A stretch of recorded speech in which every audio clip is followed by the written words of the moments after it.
सरू और वेद ने जान जोखिम में डालकर सरोजा के उस कैद से आजाद किया था और गुंडे को धूल चटाया था। वह पल किसी फिल्मी सीन से कम नहीं था। चारों तरफ डर का माहौल, हर कदम पर खतरा, फिर भी सरू और वेद पीछे नहीं हटे। उन्होंने हिम्मत दिखाई, समझदारी दिखाई और बड़ी मुश्किल से वहां से निकला तो था। उस समय लगा कि अब सब कुछ ठीक हो जाएगा, अब कोई रुकावट नहीं आएगी, अब सच खुलकर सामने आएगा। लेकिन असली तूफान तो रास्ते में इंतजार कर रहा था। जैसे ही तीनों गाड़ी से वापस लौट रहे थे, अचानक एक बड़ी तेज रफ्तार गाड़ी उनकी कार को जोरदार टक्कर मारता है। यह सब इतना अचानक हुआ कि किसी को संभलने का मौका ही नहीं मिला। सड़क पर चीखती हुई ब्रेक की आवाज, तेज टक्कर की गूंज और पल भर में सब कुछ बदल गया। यह हादसा इतना भयानक था कि सब कुछ पल भर में वहां बिखर जाता है। गाड़ी के शीशे टूटकर चारों तरफ फैल गए, धुआं उठने लगा और कुछ सेकंड के लिए जैसे समय ही रुक गया। हादसे से ठीक पहले सर कुछ वेद शाह को बताने वाली थी। उसके चेहरे पर घबराहट थी, लेकिन आंखों में एक सच्चाई छिपी थी।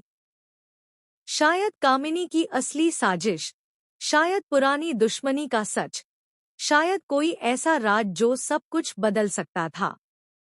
वेद भी सच जानने की बहुत कोशिश किया था।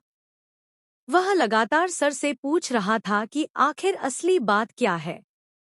लेकिन उससे पहले ही यह दर्दनाक एक्सीडेंट हो जाता है। सच बस कुछ शब्दों की दूरी पर था और वही दूरी हमेशा के लिए बढ़ती नजर आ रही है। अब सबसे बड़ा सवाल यह है कि क्या सिर्फ यह एक हादसा था या इसके पीछे फिर कामिनी का हाथ है? क्या यह महज एक इत्तेफाक था या फिर किसी की सोची समझी चाल? जिस तरह से सब कुछ हुआ, उससे शक और गहरा हो जाता है। क्या कामिनी को अंदाजा था कि सरोजा सच बताने वाली है? क्या उसने पहले से ही कोई जाल बिछा रखा था? वैसे तो आगे देखना इंटरेस्टिंग होगा कि तीनों की हालत अब अस्पताल में कैसी है। हादसे के बाद उन्हें तुरंत अस्पताल ले जाया जाता है। इमरजेंसी वार्ड के बाहर भागदौड़ मच जाती है। डॉक्टरों की टीम तेजी से इलाज में जुट जाती है।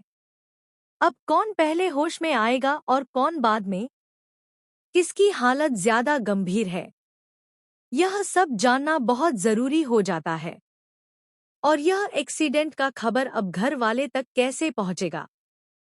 जब परिवार को यह खबर मिलेगी तो उनका क्या हाल होगा? क्या चंद्रकांत और दादू यह सुनकर खुद को संभाल पा